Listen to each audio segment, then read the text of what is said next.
Hey everyone, welcome to Soap Trend. We hope that everybody is doing well.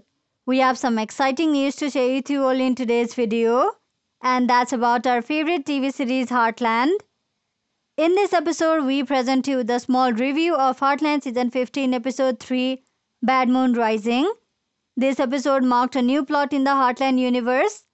So do watch this video till the end to know everything.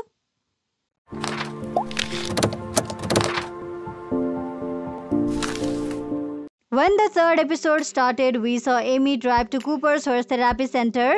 Cooper's horse trainer quit the job, so he asked Amy to help him out until he finds a new trainer. Cooper knew that Amy could handle the kids from a group home that were coming to the center. However, Amy had to deal with some issues. When Amy started working with a group of kids, she gave Mac, one of the kids, the task to brush challenge. But the horse started to get agitated and it almost attacked Mac. Luckily, Logan, another kid from the group home, was there to calm down the horse until Amy stepped in. After this incident, Amy decided to work with the horse after the sessions with the kids to see if she can help. Amy discovered that Challenge is afraid of loud noises. However, it was found that Challenge was afraid of Mac. It turned out that Mac was torturing the horse when nobody was around by locking Challenge in a stall and throwing firecrackers at his feet. So when Logan saw that, he confronted Mac.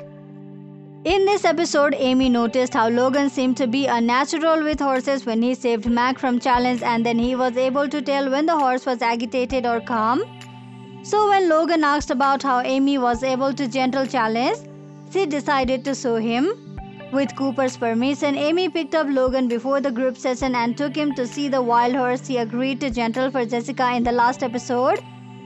And Logan had a front row seat to Amy's process. It was inspiring to see Amy bonding with Logan because Ty was once like Logan. So it seemed like Amy was keeping Ty's legacy alive by giving Logan the same chance that she and her family gave to Ty. In the recap of the previous episode, we mentioned that everybody was concerned about a string of break-ins that were happening around the town. So in this episode, we saw Paula Westphal visit Lou at her office. When Paula Westphal came to Lou to complain about Cooper Center, the two had a quick exchange about how their respective daughters are doing. And that's when Lou mentioned that Georgie is in Florida training and hoping to qualify for the Olympics soon. Paula and a lot of her well-off friends think that the foster kids that Cooper Center hosts are the ones behind the break-ins. So Paula asked Lou to shut Cooper Center down. However, Lou wasn't the one to jump the gun and decided to go to the center herself to put the rumors to rest.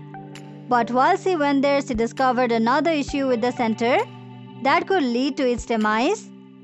Cooper let Lou look at the books of the center and Lou discovered that the center was bleeding money. And if Cooper didn't scale back, it would go bankrupt. So Lou offered to help Cooper as he has 15 years of experience running various businesses. However, Cooper didn't really listen. He had a big fancy gala planned for the next day that he hoped would bring in more donors and more money which could help save the center. But the gala came, and after Paula Westphal interrupted Cooper's speech to tell everyone that she thinks that the center's kids are thieves. Behind the robberies, a lot of the donors left. Similarly, the recent break-in started to affect the Bartlett Fleming clan.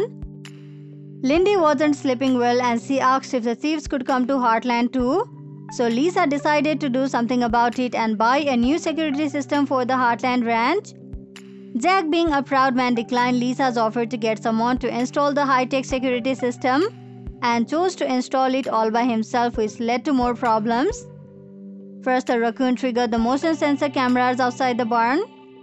And then the whole family was woken up one night by a blaring security alarm because Jack had turned on the motion sensors inside the house.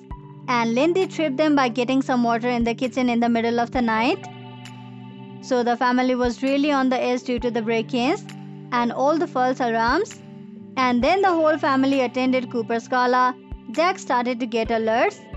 Jack thinks that it's just more raccoons and tries to turn off just the motion alerts, but he accidentally ended up turning off the whole system, which ended up being disastrous because when the family got back to Heartland from the gala, They discovered that all the lights at the Rand's house were turned off. Remy was outside the door barking, and a window in the screen door was broken. The unthinkable had happened and the robbers had been at Heartland. Jack immediately ran inside with a wrench while Amy called the police. But after a few tense moments with Jack sneaking through a dark house, the thieves were already gone. All that was left was the mess that the burglars made while they were robbing the house. So the next episode will show us how the family copes with getting targeted by the robbers. However, it will be interesting to see how Jack will cope with the break-in, since it was his mistake as he turned off the whole system that caused the thieves to be able to do so much damage. So this much for today's video. We hope you liked it. We will deliver more news of Heartland as it comes in. We will have all the burning Heartland spoilers, updates and news you're looking for. So visit us regularly. Thank you for checking this video out. We will see each other very soon with another video. If you like this video, give us a like and subscribe to our channel for new videos every day. If you have anything to say, do let us know in the comment section below. We'll make sure to reply to your comments.